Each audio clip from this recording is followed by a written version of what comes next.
again now. We've got a lovely little cameo of a fight for you. Lloyd Honeyghan insisting he's still got a lot to offer at the age of 34. Former world champion, of course, against the young, ambitious Adrian Dodson. Dodson, the southpaw, keen to show he's capable of breaking into the big time. Seconds out. Well, this has all the makings of a real needle fight between Lloyd Honeyghan, the former world champion, and the up-and-coming Adrian Dodson. Only 11 fights against a man who's had 47. And the Board of Control has told them to behave themselves after some of the remarks that have been made. And there's a strong referee here in Richie Davis. He gave them a real going over in the introductions there. Behave yourselves, I'm in charge, and stick to the rules. So the southpaw then, Adrian Dodson, if you haven't seen him before, he's got a lot of ability. Boxed in 2 Olympic Games representing Guyana and Britain.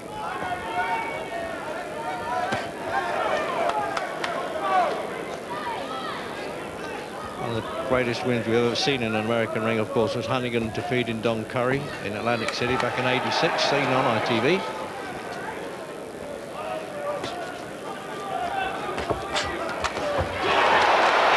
Oh dear, it looks as though he's got him early on, Dodson. It's the first raising class he's had. He's lost control of his legs completely in the opening round here, Honeyghan. Can he get over it? I doubt that. Well, he's been asking for trouble since the first bell, Reg. No defence, hands at his side, and he's paying the full penalty here. Is he going to use that ropes as a bit of a catapult? No, he hasn't got control of his legs now. Honeyghan was very, very good at this when he was at his peak, but the reflex is slow, and you have to change with the times, and he hasn't done that. Paid the full penalty for pretty much boxing stupidity in the first round. No defence. Remember, he had some couple of beatings with Marlon Starling and Mark Freeland, but you didn't expect it. Well, say you didn't expect it. I dare say Dodson was actually the betting favourite, the youngster. You know, this is basically a young man's game, but don't tell George Foreman I said that. At least Honeyghan has the sense not to get involved. He knows he's lost a round, he's struggling here. He's just trying to keep his chin out of trouble, don't take any chances, but his movements are not right. It's the leg movements that's bothering me, Jim. He hasn't got control of them yet. No, he hasn't thrown the effects of that punch yet. Dodson really is a little bit word-wise in the almost in the Eubank and the Nassim Hamid class, I think. It tells you what he thinks. Well, Dodson knows if Honeyghan's legs are gone, there'll be no powerful punches coming back, so he can take chances, go completely on the attack here.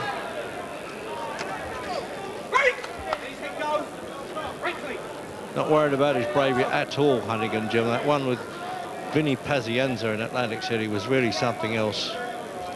When the commissioner actually dived in the ring before the referee did to stop it. And he fought his heart out that day, Honeyghan. But, you know, 34, sooner or later, it catches up with you in this game. But he looks as though, yes, he has. He recovered OK from this one. Yes, that's some record, really. I mean, four defeats, and the wins he had over Don Curry was tremendous, and defended his championship. He won the British title against Mickey Hughes. So he had 9 title fights between '86 and '90. This is how he went down, Jim. Yeah, well, his hands were always far too low. He backed off with no defence, and that's what happens when you do that in the fight game. The ropes kept him upright, but legs had gone. At least he was looking straight back at Dodson there, but he was badly shaken. And there's the unbeaten then, Stop 8, the American trainer in the corner. Boxed in Seoul and Barcelona, and with the 1990 ABA welterweight champion. 10 seconds. Seconds out. Round 2. Second round then. Well, a shaky one indeed there for the former world champion, Lloyd Honeyghan. Trying to regain some of those glories. But even when Honeyghan tries to deliver a punch, Reg, the hands move, but the legs don't follow through. He's not got his body weight and he's punching together. His coordination, just something wrong with it. Legs still a little bit shaky.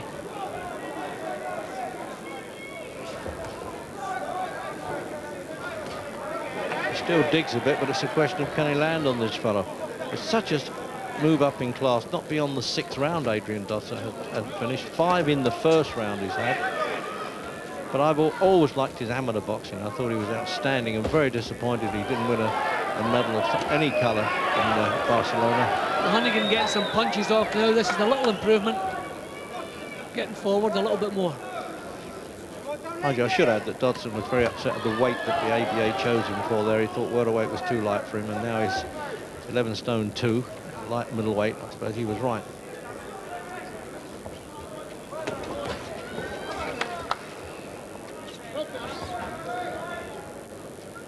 Been training in the States as well. He won the Golden Gloves there at one time, and the Best Boxer Award in the New York Golden Gloves.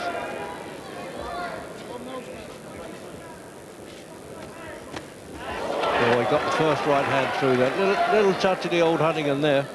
Yep, his boxing certainly improved. He's got his act together, getting some body weight into the shots now. He was just kind of pushing his hands out in the first round.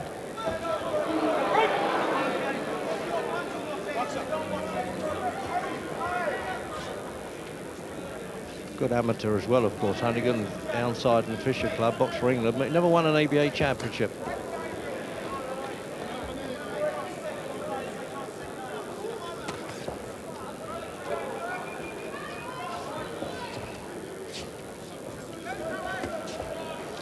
Yeah, he pulled himself together well here, Honeyghan, Jim.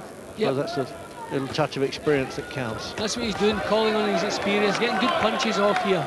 We have to remember at his peak, Honeyghan was one of the best fighters to come out of this country. Tremendous attitude for the game. Nice right hand again from Honeyghan. Dodson taking too long to get his punches off here. Just getting a little bit outsmarted in this round. Well, he hasn't had too many opponents throwing much leather at him, really, even on those 11 fights, Jim. He's never been under any real pressure. No, well, we said it was time to step him up in class and let's see what he can do.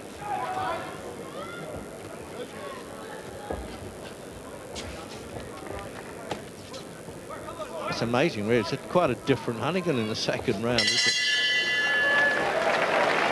Well, it looks as though he's coming over here for an interview. Sorry, Lloyd. he's with a little bit of show, because I think he said something about, I told you I could do it, but he couldn't. Through the gum shield, I'm afraid I couldn't understand the old ragamuffin. He said, I think he said, I'm the man, if I could dare read his lips. Well, it's nice he's got his confidence back after the shaky first round, but all the good punches in that round came from Lloyd. Good round. Good leading punches, getting body weight behind the right hand. Dodson did very little work at all in that round.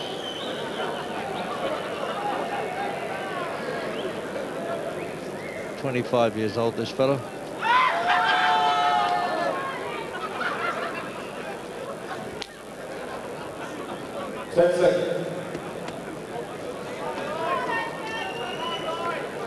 Seconds up, round 3.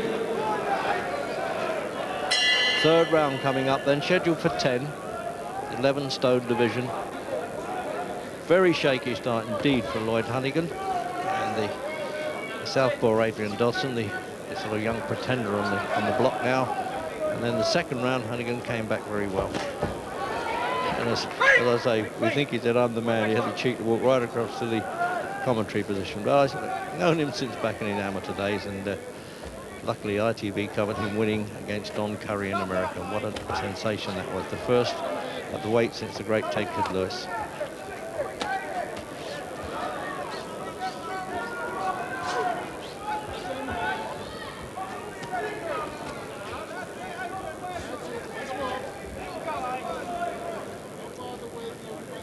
A little bit of surprise there for Dodson, Jim, but he's still a very capable young prospect, really, isn't he? But youth prospect 25, he should have been matured by now. Yeah, but his fights such as this with men who really know the business inside out, they'll probably remind him he still has a lot to learn.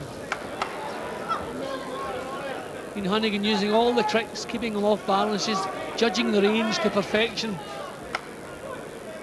But still, for my liking, taking too many chances.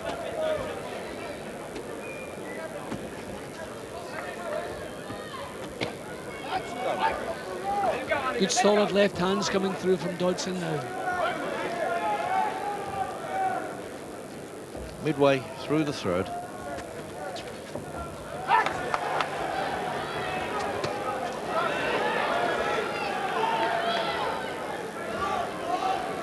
Honeyghan's chin never still for a second, and that's what's given Dodson so many problems.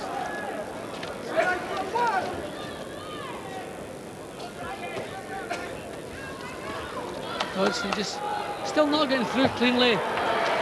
Well, a punch caused that. I mean, in effect, it was a knockdown. Yeah, he did touch the canvas as well. Technically, he could have caught it, I suppose. But no time to count, and we don't have the mandatory 8 count, so the referee was quite right to stay out of it. Honeyghan been caught now by the shot. His head rolling. And he stopped it. Stopped it. Honeyghan's probably saying what for. Now, this is a repeat of when he was defeated by Vinny Pazienza. Well, that makes a change, doesn't it? For the boxer to be lifting his second up instead of him being lifted up.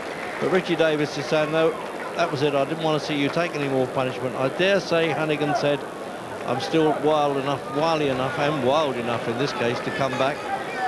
But led back to the corner by Mick Williams. And, well, Jim, I hate to say it, but I hope really now that that's the end of a terrific career for Lloyd Honeyghan. Yeah, well, Honeyghan, he probably feels aggrieved because he was still ducking and diving and trying to ride the storm, but he was doing nothing. Nothing was coming back, and those 2 shots alone, and you can see the way his head hit against the pad there. The referee quite right to stop the fight. And bang, that was a solid shot. Another solid shot. Look at the way Honeyghan's head's going here. 3 solid shots in the trot with no reply. Head fell back against the pad. Another 2 shots, and Dodson ready to tee off once again. Referee picked the right spot. We'll see more of that fella, Adrian Dodson. I hope that Lloyd Honeyghan doesn't get tempted to fight again after that. Good performance from Crawford Ashley, the British light heavyweight champion here this evening. Might remember he had a terrific fight, that's Ashley with the sort of ponytail there, terrific fight with Nicky Piper down in Cardiff. He was up against an American, Charles Oliver. Didn't take him too long. Oliver, a little bit damaged around the eye, and the fight was stopped in the 3rd round. Now, sadly, I have to report we've had some very disturbing news from the hospital about Gerald McClellan. Gerald McClellan, the American fighter who collapsed at the end of his fight with Nigel Benn, has gone into surgery for a removal of a blood clot on his brain. That surgery is expected to last for most of the night, and there'll be a further bulletin from the London hospital at 6 o'clock this morning, in what, 4 3/4 hours time. When we were with you about an hour ago, the news from the hospital was optimistic.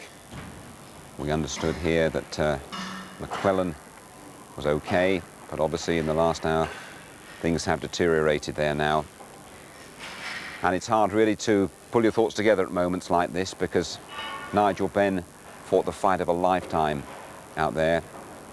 He dug deeper really than it's probably right for any professional sportsman to expect. It was a wonderful triumph for Nigel Benn, but at the moment now, as we sit in London Arena and the time ticks round to 1:15, all our thoughts are with Gerald McClellan inside the London hospital. Good night to you all.